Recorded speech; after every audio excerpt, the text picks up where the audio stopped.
Bueno, seguimos en esta segunda parte de los conceptos básicos de la teoría de Piaget. Y ahora vamos a ir directamente a la parte como más confusa, más, más florida de la teoría, porque son muchas cosas las que se pueden estudiar y las que podemos ver cuando nos metemos en los conceptos de estadios, eh, no solo las edades, sino qué adquisiciones se van dando en cada uno de estos estadios del desarrollo cognitivo. Si bien hablamos de 4 estadios que van desde el nacimiento hasta los 2 años y medio, desde los 2 años y medio hasta los 7, desde las operaciones concretas de los 7 a los 11, de los 12 en adelante las operaciones formales, sabemos, porque ya lo dijo Piaget, que no es tan taxativa y tan tajante ese corte en las edades. Sí sabemos que son aproximados, que coinciden con las etapas escolares, y nos vamos a meter un poco en ver cuáles son las adquisiciones o las características de un niño en relación a cada uno de sus estadios. Fíjense que vamos a arrancar primero por este cuadrito, que es muy simple, pero como para que tengamos una primera aproximación. En los primeros 2 años y medio de vida, un niño usa los sentidos, que están en pleno desarrollo, que también sabemos que es progresivo. Desde que el niño nace no ve, no tiene la capacidad visual total, la va adquiriendo durante esos 2 años. Y las habilidades motrices para conocer aquello que le circunda, confiándose inicialmente en sus reflejos. Esta frasecita condensa un montón de conceptos, pero entiendan que es como una frase para poder ir adentrándonos y que de una primera leída más o menos veamos por qué hace estas 4 agrupaciones. Freud. Freud. Piaget. Me he confundido todo. Entonces, en esta parte del sensorio motor, vemos que el niño usa los sentidos y lo motriz, sobre todo, para conocer. Es decir, todo el mundo va a ser conocible o factible de ser conocido mediante los sentidos para un niño. En el estadio preoperatorio, lo que vamos a ver es que se van a interiorizar las reacciones de la etapa anterior, es decir, no dejamos, ya está, adquirimos lo del sensorio motor, mi bolilla. No, no. Es lo anterior, lo del sensorio motor, para dar lugar a acciones mentales que aún no son categorizadas como operaciones, porque son medio vagas, inadecuadas, o tienen falta de reversibilidad, que vamos a ver que es otro concepto muy importante del pensamiento, que es esta posibilidad de ir y venir en el pensamiento, de explicar algo e ir para atrás y volver, y que no se nos desarme el pensamiento.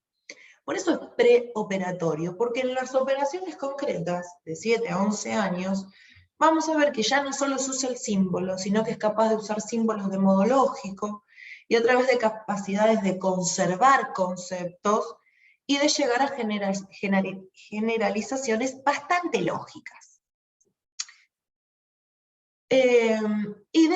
Después pasamos a las operaciones formales, ya 12 en adelante, preadolescencia para arriba, tiene dificultad en aplicar capacidades de situaciones más abstractas todavía, y es desde los 12 años en adelante cuando el cerebro está potencialmente capacitado, desde la expresión de los genes, recuerden que esta parte biológica de Piaget está, para formular pensamientos realmente abstractos o un pensamiento de tipo hipotético deductivo. Entonces, vamos a ver que va a haber 3 tipos al menos de conocimiento, ¿no? Un tipo de conocimiento físico, donde vamos a ir a los objetos del mundo natural, el niño lo adquiere a través de la manipulación de objetos, es la única forma para poder actuar sobre ellos física y mentalmente. Este tipo de conocimiento no dejamos de adquirirlo porque Imagínense cuando uno va a entrenar, por ejemplo, uno que es medio jota, va a entrenar y la manipulación, el conocimiento físico de no sé, de una barra, para levantar una barra, o de una kettle, que son esas que, como unas pesitas, hay que saber también cómo se agarra, cómo se sostiene, qué fuerza se hace. Y la única manera de conocer eso, de tener ese conocimiento físico, es manipulando, tocando, levantando, probando. El lógico matemático no existe por sí mismo en la realidad de los objetos, sino que la fuente del razonamiento está en el sujeto y éste la construye por abstracción reflexiva, que son los números. El concepto de número, ustedes piensen, por ejemplo, que un niño de 6 años, cuando uno le dice, ¿cuántos caramelos son 6 caramelos? A veces el niño tiene que empezar a contar de 1. 1, 2, 3, 4. No es que directamente, como uno haría, agarramos 6 caramelos y no estamos contando 1, 2, 3, 4. A no ser que tengamos alguna cuestión con el tema numérico y nos cueste un poco más. O, por ejemplo, en el idioma inglés, cuando un niño aprendía los números y decía, yo sé los números en inglés. Bueno, ¿cómo se dice 10 en inglés? Entonces, para decir 10, tenía que empezar a contar de 1, 2, 3, 1, 2, 3, 4, hasta llegar al número 10 para decir, 10. Porque aparecía el concepto de número 10 en inglés asociado al concepto de número en castellano. Y conocer de números es conocer de orden, es en qué orden está el número 10. Parece una pavada que por ahí a ustedes no lo tienen esto incorporado, pero en educación física muchas veces se plantea esto de, bueno, cuento 1, 2, 3, y no sé cuántos, ponemos esta noción de número, ponemos como si yo fuera profesora de inglés, de gimnasia, de educación física. Estoy tremenda hoy.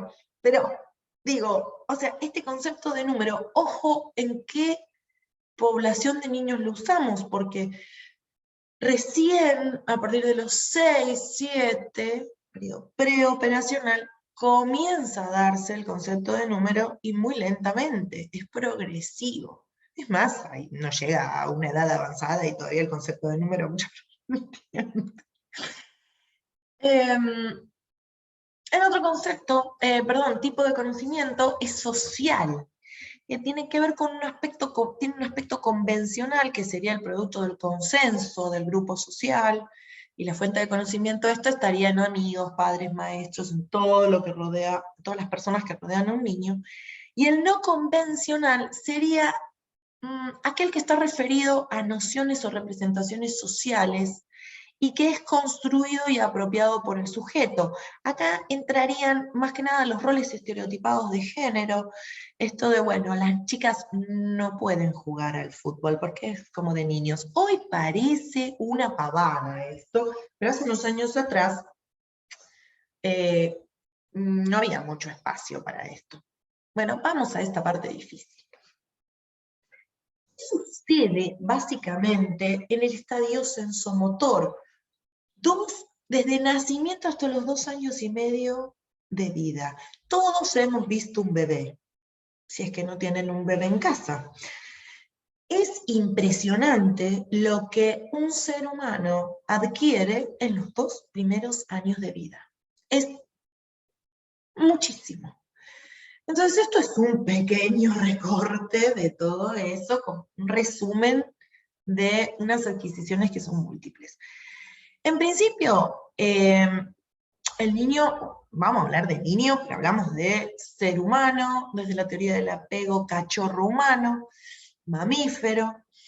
El ser humano comienza explorando a través de reflejos innatos. El primer reflejo que tenemos es el de succión. Es lo que nos lleva a poder alimentarnos, ya sea que sea un biberón, una mamadera o la teta. Tenemos que succionar. Y hay niños que a veces no pueden, ¿no? Y hay como que acompañarlos en sus primeros días de vida, primeras horas. Pero es la primera forma de exploración.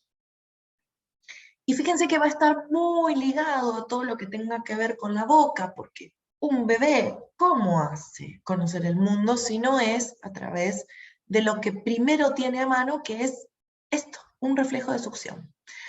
Hay utilización de cuerdas vocales de acuerdo a necesidades vitales. Sabemos que los bebés lloran y mucho, y gritan, y hacen sonidos diferentes, que de a poco se le va dando significado. A veces no se entiende, pero bueno, se intenta.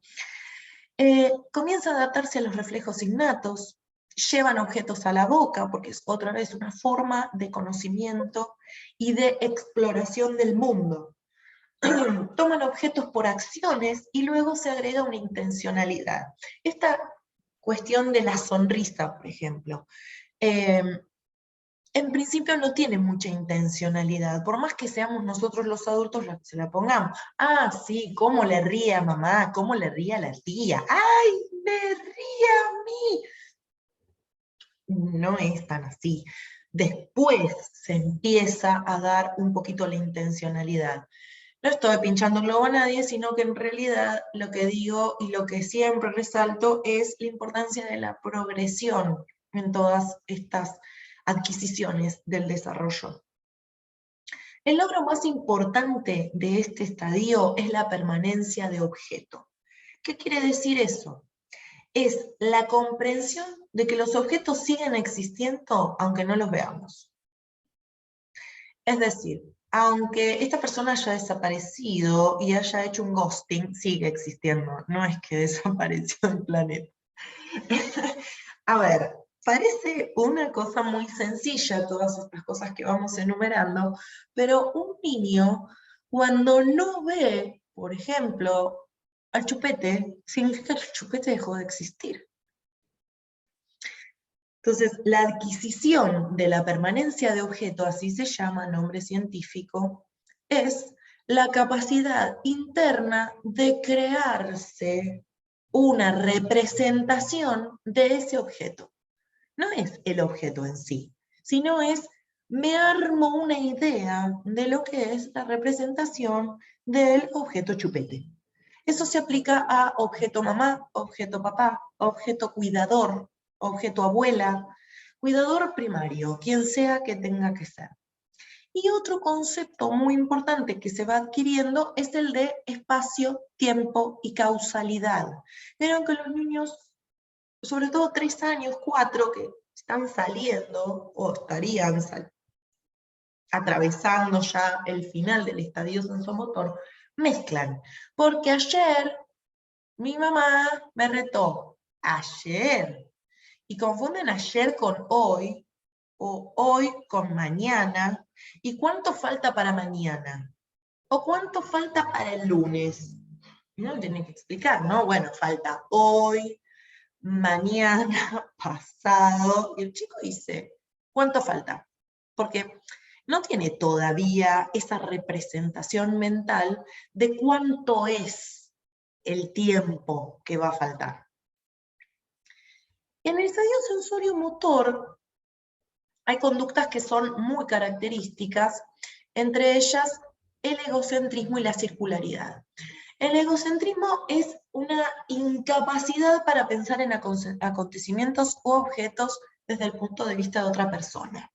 Es decir, si yo siento que esta persona la mato con el pensamiento, se murió. Por eso es como que todo pasa por el niño. No piensa en egocentrismo desde una idea narcisista de yo soy el centro de todo y todo pasa por mí, sino desde lo cognitivo. Aquello que yo pienso sucede. No hay una idea de que tal vez otro pueda pensar diferente o no, pero esto que yo digo lo estoy pensando nada más, no es que se está sucediendo. Y este concepto de la circularidad, que es súper importante, de circularidad, círculo, me parece que no tiene nada que ver, el concepto es otro, y es acerca o refiere a la repetición de actos. Entre ellos hay 3 tipos, los primarios, los secundarios y los terciarios, siempre apuntando a una progresión. Los primarios van a implicar una repetición de actos corporales simples, surgen a partir de los cambios en esquemas reflejos, es decir, ya tienen como base en los reflejos y suben un escaloncito más. En las secundarias hay repetición de actos que incluyen un objeto. Por eso, fíjense que, y estamos en el sensorio motor, fíjense que estas adquisiciones que parecen tan obvias, no son tan sencillas de llevar a cabo en niños, por ejemplo, de salita de 3, salita de 4, uno quiere hacer un juego con pasar postas. Ojo, porque puede haber niños que todavía, si bien entran en otro estadio, pueden estar todavía con un pie en el estadio sensomotor y están todavía intentando adquirir reacciones circulares secundarias, es decir, poder utilizar un objeto, y otros ni siquiera lo adquirieron. Y las terciarias ya es otra cosa. Es con cierto grado de variación y donde me puedo permitir una experimentación. Es un paso antes al preoperatorio, en el cual yo, por ejemplo, para jugar al fútbol, hago una pelota con varios papeles. Entonces, uso un elemento que no es para eso, pero lo uso en función de experimentar como si fuera una pelota. Lo mismo con experimentos de tiro. Determinados líquidos cambian los colores. Recién lo puedo hacer un poquito al final. Recuerden que están 2 años y medio. Entonces, esto de probar, fíjense, volvemos, ¿no? Egocentrismo, circularidad, experimentación, y acá, la reina, la vedette del conocimiento, a mi entender, que es la imitación. De movimientos humanos y de objetos. Hay un videíto dando vuelta que nunca lo pude volver a encontrar, que es de un gatito, un gato grande, que se supone que es la mamá, y un gatito chiquitito, idénticos los dos. Y el gatito está mirando al gato más grande cómo se lava su patita. Después de que termina de lavarse la pata el gato más grande, el gato más chiquito empieza a hacer lo mismo, pero casi como calcada la imitación o el copiar esos movimientos humanos. Básicamente es la primera forma de conocimiento, de incorporación de nuevas acciones a nuestros esquemas cognitivos. Sonidos en tiempo real o diferida, ojo con lo diferido. Si todos nos quedamos de a pie en la clase de Zumba, si la profesora pretende que enseñe un movimiento y nosotros después lo tenemos que imitar. No, la idea es que mientras la profesora lo esté haciendo, nosotros intentemos imitar, y fíjense que uno, con una corta edad estamos hablando, yo con una danza de edad, muchas veces nos cuesta imitar, o sea, volver a un estadio sensorio motor y poder utilizar esa forma de conocimiento, la cual nunca abandonamos, la seguimos teniendo, solo que hay que ejercitarlas. Hay un ejemplo dando vuelta, les dejo la inquietud del berrinche del hijo de Piaget, que lo pueden buscar en internet o en la bibliografía, creo que está. Vamos al estadio preoperatorio, en donde ya estamos de 3 a 7, ya hablamos de operaciones que tienen una cierta lógica. El niño utiliza una forma de pensamiento diferente ya, uno ve que ya empieza a utilizar más conceptos, es algo más simbólico, y posee 2 componentes, un simbolismo no verbal y otro verbal. Es decir, empieza a aparecer el lenguaje. Y el lenguaje, vieron que es una cosa maravillosa, que es utilizar signos, símbolos, para representar cosas. Cuando yo digo mesa, todos más o menos estamos dándonos cuenta de qué sería una mesa. Tabla con 4 patas mínimo, pero también hay mesas de 3 patas, mesas de 6 patas, mesas con patas enroscadas. Pero tenemos una representación mental de qué es una mesa. También hay un simbolismo no verbal, que es utilizar un elemento con fines diferentes para los cuales fueron creados, esto que les decía de, acá empieza todo el juego simbólico, los terapeutas de niños, es la mejor edad, porque empiezan a estar los muñecos, entonces el muñeco es la mamá y el papá.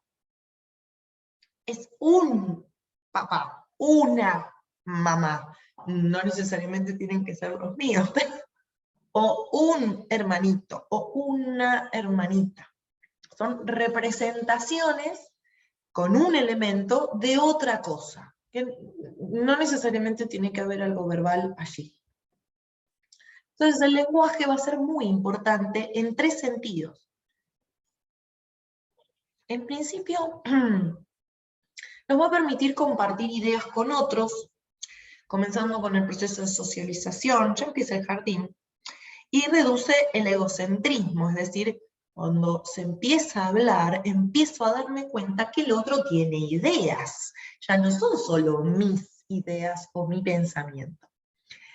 También ayuda al pensamiento, bueno, básicamente, y a la memoria porque permiten el almacenamiento, si bien antes hay memorias preverbales, memorias sinestésicas, memorias corporales, memorias de todo lo que es el sensorio, pero ahora empieza a haber una memoria con narrativa, una memoria semántica, ¿no? Que se puede contar. Y permite también a la persona usar representaciones mentales o pensamientos para realizar experimentos mentales. Empiezan a pensar y analizar otras cosas, de a poquito. Lo que va a haber como conductas características es la repetición del lenguaje, va a haber un cierto egocentrismo de ese lenguaje, una riqueza en la experimentación y una imitación del lenguaje. Acá es cuando el chico empieza a decir malas palabras y todos nos reímos, porque lo escuchó, y ellos les encanta repetir, repetir, hay mucho placer en esa cosa de repetir, por eso también es la mejor edad para aprender un idioma, porque repiten, no tienen vergüenza, no les pasa nada, repiten tanto que adquieren una pronunciación que más adelante cuesta un poco más. Hay limitaciones cognitivas como un pensamiento unidireccional, yo pensé esto, entonces vamos a sucede tal cosa. Hay un razonamiento transductivo, ¿qué quiere decir esto? Donde hay características de un evento que yo lo utilizo para juzgar otro acontecimiento. Ojo, porque estas limitaciones que parecen, ay, esa onda de los chiquitos, podemos tenerlos nosotros. Recordemos que todos estos periodos no desaparecen de nuestra mente, de nuestras estructuras cognitivas, sino que las vamos profundizando, robusteciendo, puliendo. Hay gente que no las pule nunca. No pueden formar categorías conceptuales todavía, no pueden agrupar. A ver, igual hay niños que sí pueden, otros todavía no, otros que no les interesa, hay niños que son más obsesivos y las categorías conceptuales las adquieren al toque, hay otros que no tanto. También ahí va a empezar a influir mucho la forma de ser de ese niño, el temperamento con el que viene, ese carácter que va formando. No pueden seguir las transformaciones o entender procesos. Hay muchas pruebas piagetianas que son súper interesantes, que son con masas. Entonces uno le va mostrando al niño delante de él cómo, por ejemplo, una bolita de masa, y uno le pregunta, ¿dónde hay más masa? ¿En esta bolita o...? Y agarra la misma bolita y hace 3 bolitas. O en estas 3 bolitas. Y dice, en las 3 bolitas. Es decir, no sigue las transformaciones todavía. Su pensamiento está más caracterizado por un centramiento en simplificar los objetos, las situaciones, y no hay reversibilidad del pensamiento, que esto es invertir conceptualmente las operaciones. Esto significa poder rastrear mentalmente un objeto o acontecimiento hasta su origen. Esto lleva por ahí a conclusiones ilógicas, ¿no? No, mamá me retó porque llovía, pero a ver, pero porque llovía, sí, pero estaba lloviendo. Entonces hay causales que no corresponden, que son con cierta lógica y otros con cierta ilógica. Es como una transición el estadio preoperatorio. No pueden conservar todavía, esta conservación es la capacidad para reconocer que un cambio perceptivo en un objeto no implica necesariamente un cambio sustantivo en él. Por ejemplo, ¿no? Si yo tengo en esta taza un líquido, lo vuelco en este vaso y le digo, ¿hay el mismo líquido? ¿Hay otro líquido? ¿Qué te parece? No, es otro. O sea, no pueden sostener todavía mucho, a lo largo de cadenas asociativas, un mismo pensamiento. Es necesario para esta conservación que el niño se descentre, es decir, considere varios aspectos al mismo tiempo, de seguir transformaciones y de invertir operaciones mentalmente. Ojo, vuelvo a repetir, muchos de nosotros a veces fallamos en esto. Entonces, ¿por qué? Hay fallas lógicas en nuestro pensamiento. Mucho de lo que se hace en terapia es revisar esos pensamientos, revisar esas cadenas asociativas. Bueno, no me quiero ir por las ramas, pero lo dejo ahí como inquietud para el que lo pesque. ¿Qué pasa en el estadio de las operaciones concretas? No sé si aparezco yo ahí tapando el título, me voy a correr. Hay un estadio, el estadio de las operaciones concretas. Dentro de este estadio, las características más resaltantes es que ya va a haber una conservación un poco más constante. Pueden clasificar y ordenar cosas más rápida y fácilmente. Ojo, para la actividad física, ¿no? Tengan en cuenta estos elementos, estos tips para las planificaciones. Si yo quiero clasifiquémonos, agrupémonos. No sé si se sigue usando eso, ¿no? Yo supongo que sí. Esto cuando uno lo mandaban a agruparse. Hay una cierta edad donde, más o menos, ¿no? Algunos quedan medio girando en falso.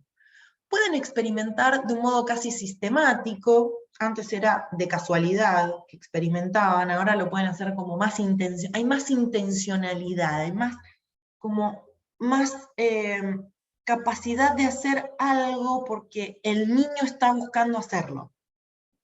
Sería algo así, de intencionalidad. Hay cambios en las conductas egocéntricas, imitativas y repetitivas.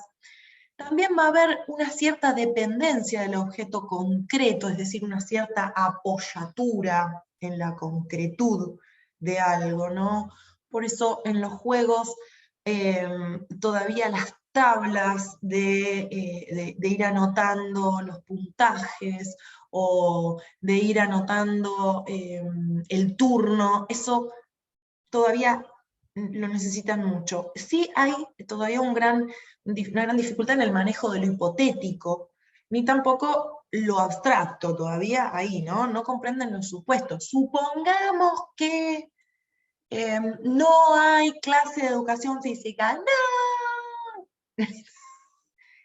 No lo pueden ni suponer, porque suponerlo es que sucede. Y vamos a lo formal, porque la verdad es que en la teoría piagetiana yo siempre digo que el estadio sensorio-motor y el preoperatorio son como un montón. El operatorio es la confirmación de que ya avanzamos un montón de acuerdo a lo preoperatorio, y acá viene el formal, que es como, oh por Dios. Es muy grosso este estadio, y creo que todos tenemos que ver, bueno, ¿qué pude yo? ¿Qué me falta todavía? Sobre todo los alumnos de primer año. ¡Ay, qué difícil esto! La culpa tiene el profesor, que explica mal. Bueno, está bien, puede ser que el profesor o la profesora a veces no logremos explicarnos bien, o haya algo que damos por hecho, por entendido, pero también del otro lado, el alumno, el que está en posición de alumno, porque yo también estoy en posición de alumna con respecto a, no sé, otra materia, o cuando me compro un libro y quiero analizar una teoría, estoy en el rol de alumna, también tengo que empezar a ver qué aspectos, qué conductas, qué estructuras mentales a mí me cuestan. Vamos a esto. Fíjense todo lo que uno adquiere, o se supone que debería adquirir en las operaciones formales, que es el secundario. O sea, lógica combinatoria, razonamientos hipotéticos, uso de supuestos, razonamiento proporcional, experimentación científica. Vamos a ver un poquito cada uno, rápido. La lógica combinatoria es un razonamiento necesario para resolver problemas de combinaciones o problemas relacionados con distintas formas en que se puede realizar una operación con un conjunto de cosas. Bueno, acá pongo los líquidos y los colores, pero eso es porque es una prueba de Piaget. Pero pensemos en la lógica combinatoria. ¿Cómo yo logro hacer una carrera, más trabajar, más sostener la familia, más tener una vida social, más o menos, más ir al gimnasio? Sí, bueno, es difícil. ¿Qué es el razonamiento hipotético? Si fueras, si tuvieras, si sería, es poder usar condicionales para poder realizar razonamientos posibles. Es decir, si yo curso a la mañana, tal vez a la tarde pego trabajo. No, pero mejor me conviene trabajar, cursar a la noche, vespertino. Yo laburo a la mañana, a la tarde siestita. No, ¿qué siestita? Tengo que estudiar. Bueno, sí, pero me conviene más al vespertino. Mediante este razonamiento hipotético se pueden extraer elementos esenciales de la situación no real y lograr una respuesta lógica que podría ser posible. Hay uso de supuestos en el estadio de las operaciones formales donde todos deberíamos estar, ¿no? De acuerdo más o menos a nuestra edad. Yo recién estoy llegando a las operaciones formales. Pero en el uso de supuestos vemos que son enunciados que se suponen representan la realidad, pero sobre los cuales no se proporciona evidencia alguna. Es decir, recién ahora puedo entender más o menos una creencia religiosa. Les digo más o menos ahora puedo empezar a pensar qué significa el concepto de muerte, de irreversibilidad de la muerte. Hasta este momento, hasta esta instancia, los niños básicamente tienen una apoyatura en la concretud, ¿no? Se fue una estrella, está en el cielo, está en el corazón. No lo vamos a ver porque se fue de viaje. Hay siempre algo relacionado con algo concreto, pero qué increíble es cuando uno empieza a tomar conciencia del concepto de irreversibilidad de la muerte. Oh, me puse complicada. Vamos al razonamiento proporcional. Es la capacidad para manejar proporciones. ¿Qué pesa más? ¿1 kilo de pluma o 1 kilo de plomo? Apuntamos a eso, ¿no? Hay gente que dice, ¿el kilo de plomo? Los dejo pensando. Experimentación científica, que, a ver, parece, ay, yo no soy científico, ¿qué me importa? Pero la verdad es que estamos todo el tiempo haciendo experimentaciones científicas. Ay, si pongo un poco de SIF, limpiador en crema, ay, no se me rayará el azulejo, lo voy a probar porque no sale nada con la grasa. Pero puede que se me raye, entonces no le voy a poner esto, pero le voy a poner... Estamos todo el tiempo probando y haciendo suposiciones y haciendo supuestos. Ay, ya se terminó la clase. Perdón, pensé que quedaba una más. Les propongo que revean esta clase, si bien puede que les resulte muy complicada o con muchos conceptos.